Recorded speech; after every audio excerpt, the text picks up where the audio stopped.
पहिला चेंडू बॅटची कडा घेतली जाते, शॉर्ट थर्ड मॅन षटकार चेंडू मार्गस्थ होतो। एका बाजूला YCC 6व्या पर्वात ही क्रीडा स्पर्धा आपण पाहतोय।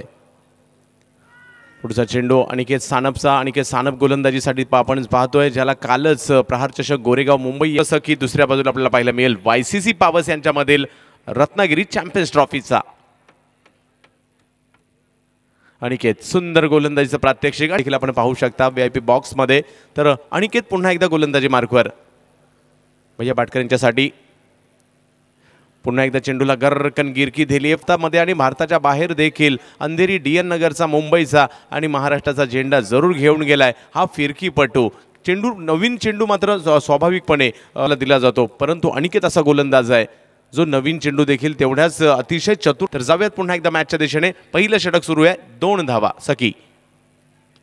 या चेंडूला मात्र आता कव्हरच्या दिशेने डोलावण्याचा प्रयत्न केला जातोय, तोपर्यंत 1 धाव या ठिकाणी पूर्ण केली स्पर्धा। आणि यामुळेच की काय एक गोष्ट होताना पाहिला मिळते, टेनिस क्रिकेटचा स्तर उंचावतोय आणि यष्ट्या मात्र या ठिकाणी उद्ध्वस्त केल्या जात आहेत। अनिकेत सानप जादूगर गोलंदाजीसाठी पुन्हा एकदा मॅचच्या दिशेने अनिकेत सानप पुन्हा एकदा गोलंदाजी मार्कवर, 7 धावा धाव फलकावर आहेत। पुन्हा एकदा सुंदर गोलंदाजीचं प्रात्यक्षिक या ठिकाणी दाखवलं जात आहे। हातभर चेंडूने मात्र नंतर चेंडूने घेतलेलं वळण की चेंडूने घेतलेला वळसा जागेवर थांबवला जात आहे की सातत्याने पाहायला मिळत आहे।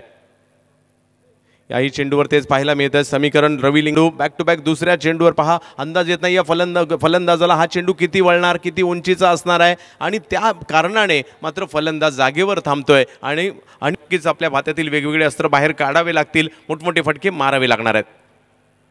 परंतु आणि या चेंडूवर मात्र थोडासा वेग वाढवला पहा, अनिकेत किती वैविध्यपूर्णतेने इंदुलकर असतील, संदीप दळवे असतील, संदीप दबडेंचं देखील जरूर नाव घेईल, वैशाल आंगणे, भरत। पुन्हा एकदा चांगला चेंडू पहा, या नंतर किंवा मैदानामध्ये एखाद्या खेळाडूला दुखापत झाल्यानंतर ती उपलब्ध झालेली आहे।